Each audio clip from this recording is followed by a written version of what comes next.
আসসালামু আলাইকুম। সুবর্ণ সুযোগ কি আপনার হাতছাড়া হচ্ছে?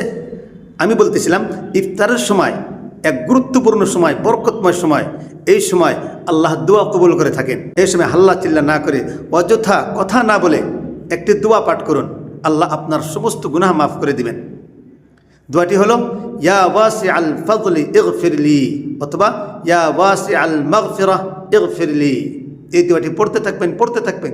যখন দেখবেন যে সময় শেষ, ইফতারের সময় হয়ে গেছে, 2 মিনিট 3 মিনিট সময় আছে, তখন আপনি আপনার সন্তানদেরকে, ছোট ছোট বাচ্চাদেরকে সাথে নিয়ে আল্লাহর কাছে মোনাজাত করবেন। যত কিছু বলার আছে আল্লাহকে বলবেন। আপনার অভাবের কথা বলবেন, পরিবারের শান্তির কথা বলবেন, রিজিকে বরকতের কথা বলবেন, এবং যা কিছু বলার দরকার সব কিছু বলবেন। আল্লাহ অবশ্যই এই দোয়া কবুল করবেন, কারণ ইফতার সম্মুখে রেখে দোয়া করলে দোয়া কবুল হয়। আপনার এই মুবারক দোয়ার মধ্যে এই অধমকেও শামিল করবেন। আসসালামু আলাইকুম ওয়া রাহমাতুল্লাহ।